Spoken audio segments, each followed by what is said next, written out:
Hello friends, welcome to my channel easy notes.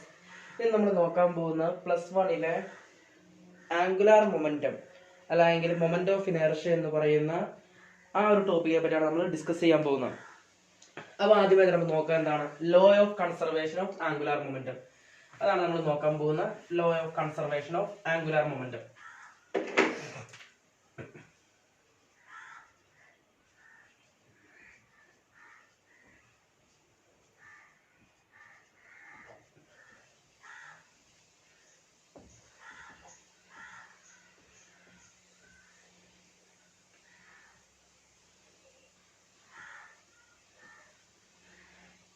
ഇതൊരു derivation ആയിട്ട് നമുക്ക് ചോദിക്കുന്നതാണ്. അത് മാത്രമല്ല, ഈ ചാപ്റ്ററിലെ മിക്ക ആപ്ലിക്കേഷനുകളും നമ്മൾ ബേസ് ചെയ്ത് പറയുന്നത് ഈ ഒരു ലോനെ ഡിപ്പെൻഡ് ചെയ്താണ്, അല്ലെങ്കിൽ ഈ ഒരു ഡെറിവേഷനെ ഡിപ്പെൻഡ് ചെയ്താണ്. അതിനുവേണ്ടി ഞാൻ ആദ്യമേ തന്നെ ഒരു റിജിഡ് ബോഡി കൺസിഡർ ചെയ്യാണ്. This is my rigid body. ഈ റിജിഡ് ബോഡിക്ക് ഒരു ആക്സിസ് ഓഫ് റൊട്ടേഷൻ ഉണ്ട്, അതാണ് ഈ കാണിച്ചിരിക്കുന്നത്. ഇതിനകത്ത് ഞാൻ ചെറിയ ചെറിയ എലമെന്റൽ ബോഡീസ് എടുക്കുകയാണ്. ഇത് mass M1, M2, M3 and this is M4. ഇനി ഇവർ തമ്മിലുള്ള ആ ഡിസ്റ്റൻസ്, ആക്സിസ് തമ്മിൽ ഇവർ തമ്മിലുള്ള അകലം അല്ലെങ്കിൽ ഡിസ്റ്റൻസ് നമ്മൾ നോട്ട് ചെയ്യുന്നതാണ് R1, R2, R3 and R4. These are the perpendicular distance of these masses from the axis. ഇത് നമ്മൾ പറയുകയാണ് ജനറലി നമുക്കറിയാം മൊമെന്റം എന്ന് പറഞ്ഞാൽ എന്താണ്? മൊമെന്റം ഈക്വൽ ടു മൊമെന്റത്തിന് കാണി ലെറ്റർ എന്താണ്? P ആണ്, which is equal to mass into velocity. That is P equal to mass into velocity mv. അപ്പോൾ മൊമെന്റം P1 ഈക്വൽ ടു എന്ത് വരും? M1 into V1. Similarly P2 equal to M2 into V2. Similarly P3 equal to M3 into V3. Similarly we know that up to Pn എന്ന് പറഞ്ഞാൽ നമ്മൾ n number of bodies assume ചെയ്യുകയാണ്. അപ്പം Pn equal to എന്ത് വരും? Mn into Vn വരും. That is P equal to നമുക്ക് എന്ത് പറയാൻ സാധിക്കും? P1 plus P2 plus P3 plus etc. up to Pn. That is M1 V1 plus M2 V2 plus M3 V3 plus etc. up to Mn Vn. ഇനി നമുക്കറിയാം there is a relation between linear velocity and angular velocity, and that's the relation is linear velocity V equal to R omega, and this omega is the angular velocity. And for this case, and നമ്മൾ ഈ law of conservation of angular momentum എന്ന് പറയുന്ന ഡെറിവേഷനിൽ angular velocity എന്ന് പറഞ്ഞാൽ uniform ആണ്. Angular velocity omega equal to uniform. അപ്പോൾ നമുക്ക് എന്ത് പറയാൻ സാധിക്കും? V1 equal to R1 omega comma V2 equal to R2 omega comma V3 equal to R3 omega comma etcetera up to Bn equal to Rn omega. അത് നമുക്ക് ഈ ഇക്വേഷനിൽ substitute ചെയ്യുമ്പോൾ നമുക്ക് എന്ത് കിട്ടും? P equal to M1 R1 omega plus M2 R2 omega plus etc. up to Mn Rn omega. Okay, അതാണ് linear momentum നമ്മൾ കണ്ടുപിടിച്ച് പറഞ്ഞത്.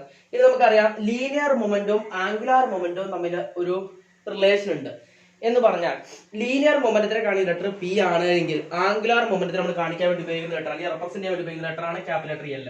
And this angular momentum is defined as the product of linear momentum and perpendicular distance. That is angular momentum L equal to P into R ആണ്.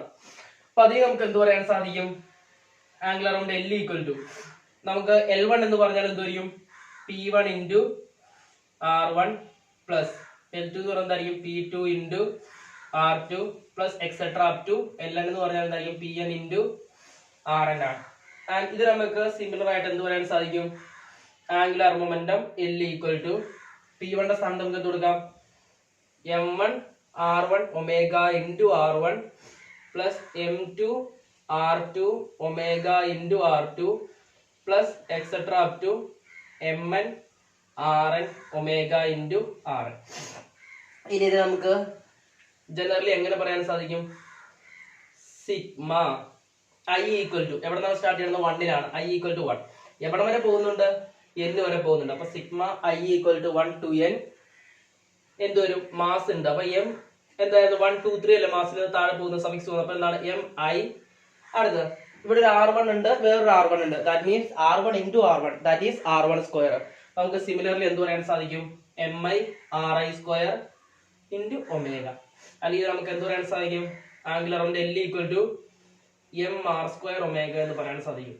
And we know that this mr square, the product of the mass and square of the perpendicular distance, is known as the moment of inertia. That means angular momentum L equal to I omega, which equal to a constant. ഇതാണ് law of conservation of angular momentum ചോദിച്ചു കഴിഞ്ഞാൽ derivation.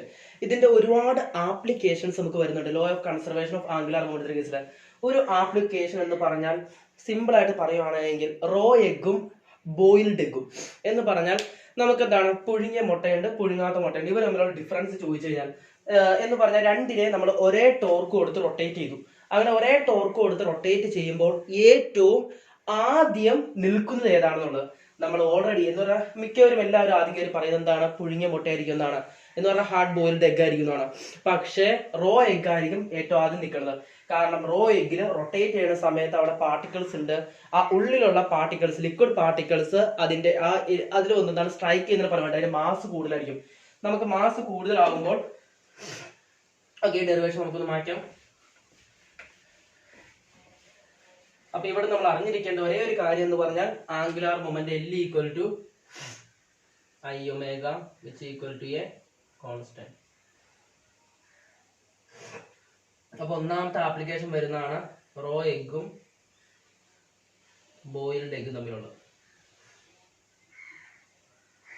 ഇതിനകത്ത് raw എഗ്ഗിന്റെ കേസിൽ ഞാൻ പറഞ്ഞു അതിന്റെ mass കൂടുതലായിരിക്കും. Mass കൂടുമ്പോൾ നമുക്കറിയാം എന്താണ് L equal to I omega അല്ലേ. I ഈക്വൽ ടു എന്താണ് mr സ്ക്വയർ ആണ്. That means moment of inertia I is directly proportional to mass. Mass കൂടുമ്പോൾ എന്ത് കൂടും മൊമെന്റ് ഓഫ് ഇനർഷ്യ കൂടും. മാസ് കൂടുമ്പോൾ മൊമെന്റ് ഓഫ് ഇനർഷ്യ കൂടും. ഇനി L ഈക്വൽ ടു I ഒമേഗയിൽ നിന്ന് നമുക്ക് എന്ത് പറയാൻ സാധിക്കും omega equal to L divided by I ആണ്. Or omega is inversely proportional to I ആണ്. എന്ന് പറഞ്ഞാൽ മൊമെന്റ് ഓഫ് ഇനർഷ്യ കൂടിക്കഴിഞ്ഞാൽ ആംഗുലർ വെലോസിറ്റി എന്ത് ചെയ്യും കുറയും. ഒമേഗ എന്ത് ചെയ്യും കുറയും. അപ്പൊ ഈ റോ എഗ്ഗിന്റെ കേസിൽ ആംഗുലാർ വെലോസിറ്റി കുറവാണ്. അതുകൊണ്ട് തന്നെ എന്ത് ചെയ്യും റോ എഗ് ആണ് ആദ്യം നിൽക്കുകയുള്ളൂ. ബോയിൽഡ് എഗ് പിന്നെയും കറങ്ങും. ഇതാണ് ഒന്നാമത്തെ ആപ്ലിക്കേഷൻ ആണ് നമുക്ക് വരുന്നത്. ഇനി രണ്ടാമത്തെ application law of conservation of angular മൊമെന്റത്തിലെ രണ്ടാമത്തെ ആപ്ലിക്കേഷൻ അത് സിമ്പിൾ ആയിട്ടുള്ള ഒരു ആപ്ലിക്കേഷൻ ആണ്. നമുക്ക് പെട്ടെന്ന് തന്നെ പിടികിട്ടുന്ന തരത്തിലുള്ള ഒരു ആപ്ലിക്കേഷൻ ആണ്. എന്ന് പറഞ്ഞാൽ ഈ ഡൈവേഴ്സ് എന്ന് പറഞ്ഞാൽ നമ്മൾ ഈ വെള്ള സ്വിമ്മിംഗ് പൂളിലൊക്കെ എന്താണ് ഈ വെള്ളത്തിലേക്ക് കറങ്ങി എന്താണ് ചാടുന്ന ആൾക്കാരെ കണ്ടിട്ട് ഡൈവേഴ്സ്. ഈ ഡൈവേഴ്സിന്റെ പ്രത്യേകത എന്ന് പറഞ്ഞാൽ അവരെന്താണ് ആദ്യമേ തന്നെ ജമ്പ് ചെയ്യുന്ന സമയത്ത് എന്ന് പറഞ്ഞാൽ ഈ താഴെ നിന്നും മുകളിലേക്ക് പൊങ്ങുന്ന സമയത്ത് ജമ്പ് ചെയ്യുന്ന സമയത്ത് അവരുടെ കൈയും കാലും എല്ലാം എന്താണ് ഉള്ളിലേക്ക് ഒതുക്കി വയ്ക്കും. അങ്ങനെ ഒതുക്കുന്നതിന്റെ ഫലമായിട്ട് അവരുടെ സൈസ് എന്താണ് അവർ കുറയ്ക്കും. സൈസ് കുറയ്ക്കുന്നതിന്റെ ഫലമായിട്ട് അവരുടെ എന്ത് കുറയും മൊമെന്റ് ഓഫ് ഇനർഷ്യ കുറയും. സൈസ് കുറയുമ്പോൾ എന്ത് കുറയും മൊമെന്റ് ഓഫ് ഇനർഷ്യ കുറയും. സൈസ് കുറയുന്നതിന്റെ ഫലമായിട്ട് മൊമെന്റ് ഓഫ് ഇനർഷ്യ കുറയും. നമുക്കറിയാം മൊമെന്റ് ഓഫ് ഇനർഷ്യ കുറഞ്ഞു കഴിഞ്ഞാൽ എന്ത് കൂടും ആംഗുലാർ വെലോസിറ്റി ഒമേഗ കൂടും. ഒമേഗ കൂടി കഴിയുമ്പോൾ അവരെന്ത് ചെയ്യും ഹൈ സ്പീഡിൽ കിടന്ന് റൊട്ടേറ്റ് ചെയ്യും കറങ്ങാൻ തുടങ്ങും. അതിനുശേഷം ആ ഡൈവേഴ്സ് നേരെ വെള്ളത്തിന്റെ സർഫസിൽ എത്തുമ്പോൾ അല്ലെങ്കിൽ വാട്ടറിന്റെ അടുത്ത് എത്തുമ്പോൾ ഇവരെന്ത് ചെയ്യും കൈയും കാലും എല്ലാം എന്താണ് നോർമൽ രീതിയിലേക്ക് സ്ട്രെച്ച് ചെയ്യും. അങ്ങനെ സ്ട്രെച്ച് ചെയ്യുമ്പോൾ അവരുടെ സൈസ് കൂടും. സൈസ് കൂടുമ്പോൾ എന്ത് കൂടും മൊമെന്റ് ഓഫ് ഇനർഷ്യ കൂടും. മൊമെന്റ് ഓഫ് ഇനർഷ്യ കൂടി കഴിഞ്ഞാൽ ആംഗുലാർ വെലോസിറ്റി എന്ത് ചെയ്യും കുറയും. ആംഗുലാർ വെലോസിറ്റി കുറഞ്ഞു കഴിഞ്ഞാൽ അവരെന്ത് ചെയ്യും സ്മൂത്ത് ആയിട്ട് അല്ലെങ്കിൽ ജെന്റിലി ആയിട്ട് ലാൻഡ് ചെയ്യും. അത് രണ്ടാമത് വരുന്ന ആപ്ലിക്കേഷൻ ആണ് ഡൈവേഴ്സിന്റെ കേസിൽ. ഇനി മൂന്നാമത് നമുക്ക് പറയാൻ പറ്റുന്ന ഒരു കേസാണ് പോളാർ ഐസ് ക്യാപ്സ്. എന്നൊന്നുമില്ല നമുക്ക് ഈ ഗ്ലോബൽ വാർമിംഗ് ഒക്കെ നമുക്ക് ജനറൽ ആയിട്ട് അറിയാവുന്ന ഒരു കണ്ടീഷൻ ആണ്. ഈ ഗ്ലോബൽ വാർമിംഗ് നടക്കുന്ന സമയത്ത് അല്ലെങ്കിൽ ഗ്ലോബൽ വാർമിംഗിന്റെ ഫലമായിട്ട് പോളാർ റീജിയണിലെ ഐസ് ക്യാപ്സ് മെൽറ്റ് ചെയ്യും. അങ്ങനെ പോളാർ റീജിയണിലെ ഐസ് ക്യാപ്സ് മെൽറ്റ് ചെയ്യുമ്പോൾ അവിടുത്തെ ലിക്വിഡ് നേരെ ഒഴുകി ഇക്വറ്റോറിയൽ റീജിയണിൽ വരും. അങ്ങനെ ഇക്വറ്റോറിയൽ റീജിയണിൽ വരുമ്പോൾ ഇക്വറ്റോറിയൽ റീജിയണിലെ മാസ് കൂടും. ഇക്വറ്റോറിയൽ റീജിയണിലെ മാസ് കൂടുമ്പോൾ മൊമെന്റ് ഓഫ് ഇനർഷ്യ കൂടും. ഓക്കെ നമുക്കറിയാം നമ്മളുടെ എർത്ത് റൊട്ടേറ്റ് ചെയ്യുന്ന ഒരു കോൺസ്റ്റന്റ് ആംഗുലാർ വെലോസിറ്റി ആണ്. അല്ലെങ്കിൽ എർത്തിന്റെ ആംഗുലാർ അല്ലെങ്കിൽ ആംഗുലാർ മൊമെന്റം എന്ന് പറയുന്നത് കോൺസ്റ്റന്റ് ആയിരിക്കും. അപ്പൊ ഈ മാസ് കൂടുമ്പോൾ മൊമെന്റ് ഓഫ് ഇനർഷ്യ കൂടും. അങ്ങനെ മൊമെന്റ് ഓഫ് ഇനേർഷ്യ കൂടുമ്പോൾ ആംഗുലാർ മൊമെന്റം എല്ലിനെ കോൺസ്റ്റന്റ് ആക്കാൻ വേണ്ടി, എത്ര കോൺസ്റ്റന്റ് എപ്പോഴും അങ്ങനെ തന്നെ ആയിരിക്കും കേട്ടോ, angular momentum L equal to constant, അതിനെ കോൺസ്റ്റന്റ് ആക്കാൻ വേണ്ടി ആംഗുലാർ വെലോസിറ്റി ഒമേഗ കുറയും. അങ്ങനെ ആംഗുലാർ വെലോസിറ്റി ഒമേഗ കുറഞ്ഞു കഴിഞ്ഞാൽ ഭൂമി കറങ്ങുന്ന സ്പീഡ് കുറയും. ഭൂമി കറങ്ങുന്ന സ്പീഡ് കുറഞ്ഞു കഴിഞ്ഞാൽ ഒരു ദിവസത്തിന്റെ നീളം എന്ന് പറഞ്ഞാൽ വളരെയധികം കൂടുതലായിരിക്കും. ഇത് മൂന്നാമത് വരുന്ന ആപ്ലിക്കേഷൻ ആണ് law of conservation of angular മൊമെന്റത്തിന്റെ. ഇനി law of conservation of angular മൊമെന്റത്തിന് നാലാമത് വരുന്ന ആപ്ലിക്കേഷൻ എന്ന് പറഞ്ഞാൽ നമുക്കറിയാം ഡാൻസേഴ്സ്. ഈ ഡാൻസേഴ്സ് എന്ന് പറഞ്ഞാൽ എന്താണ്, അവർ ഈ നൃത്തം വെക്കുന്ന സമയത്ത് സ്ട്രെച്ച് ചെയ്യും, അതേപോലെ എന്താണ് കൈ ഒതുക്കി പിടിക്കും, നമ്മൾ കണ്ടിട്ടായിരിക്കും. ഓക്കെ, അപ്പൊ ഈ കൈ എന്താണ് സ്ട്രെച്ച് ചെയ്ത് കഴിഞ്ഞാൽ എന്ന് പറഞ്ഞാൽ ഇപ്പൊ നിൽക്കുന്ന ഡാൻസ് കളിക്കുന്ന സമയത്ത് ഇങ്ങനെയും ചെയ്യും, ഇങ്ങനെയുണ്ട്. അപ്പൊ ഈ സ്ട്രെച്ച് ചെയ്യുന്ന സമയത്താണ് എങ്കിൽ അവരുടെ സൈസ് കൂടുതലായിരിക്കും. ദാറ്റ് മീൻസ് മാസ് എന്തായിരിക്കും, കൂടുതലായിരിക്കും. അപ്പൊ മൊമെന്റ് ഓഫ് ഇനേർഷ്യ എന്തായിരിക്കും, കൂടുതലായിരിക്കും. ആംഗുലാർ വെലോസിറ്റി കുറവായിരിക്കും. അപ്പൊ ഈ സമയത്താണ് ഇവർ എന്താണ് ഏറ്റവും കുറഞ്ഞ സ്പീഡിൽ റൊട്ടേറ്റ് ചെയ്യുന്നത്. മറ്റേ രീതിയിലാണ്, മറ്റേ എന്ന് പറയുക തൊട്ടടുത്ത പൊസിഷനിലാണെങ്കിൽ അവരെന്ത് ചെയ്യും, ഹൈ സ്പീഡിൽ റൊട്ടേറ്റ് ചെയ്യും.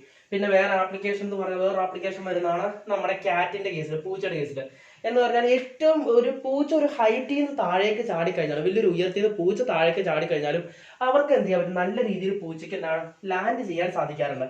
കാരണം എന്തുകൊണ്ടാണ്, ഇപ്പൊ നമ്മളൊക്കെ ഹൈറ്റിൽ നിന്നാണ് താഴെ നമുക്ക് എന്താണ് ഒരുപാട് ഡാമേജ് സംഭവിക്കും, പക്ഷെ പൂച്ചയ്ക്ക് അങ്ങനെ സംഭവിക്കാറില്ല. അതിന് മെയിൻ കാരണം എന്ന് പറഞ്ഞാൽ അത് മുകളിൽ നിന്ന് താഴോട്ട് ചാടുമ്പോൾ അത് അതിന്റെ ബോഡി സ്ട്രെച്ച് ചെയ്യുന്നുണ്ട്. ബോഡി സ്ട്രെച്ച് ചെയ്യുമ്പോൾ അതിന്റെ സൈസ് കൂടും. സൈസ് കൂടിക്കഴിഞ്ഞാൽ ഓട്ടോമാറ്റിക്കലി മൊമെന്റ് ഓഫ് ഇനേർഷ്യ കൂടും. മൊമെന്റ് ഓഫ് ഇനേർഷ്യ കൂടിക്കഴിഞ്ഞാൽ അവരുടെ എന്ത് കുറയും, ആംഗുലാർ വെലോസിറ്റി കുറയും. അങ്ങനെ അതിന്റെ ഫലമായിട്ട് അതിന് എന്ത് ചെയ്യാൻ പറ്റും, സ്മൂത്ത് ആയിട്ട് ലാൻഡ് ചെയ്യാൻ സാധിക്കും. ഇതിന്റെ ഒക്കെ പുറകിലുള്ള ഫിനോമിനൻ എന്ന് പറഞ്ഞാൽ law of conservation of angular momentum ആണ്. ഓക്കെ, ഇതാണ് all about law of conservation of angular momentum. നിങ്ങൾക്ക് എന്റെ വീഡിയോ ഇഷ്ടപ്പെട്ടെങ്കിൽ എന്റെ വീഡിയോ ലൈക്ക് ചെയ്യുക, എന്റെ ചാനൽ സബ്സ്ക്രൈബ് ചെയ്യുക, ഫർദർ വീഡിയോസിന് വേണ്ടി ബെൽ ഐക്കൺ അമർത്തുക. Okay, thank you.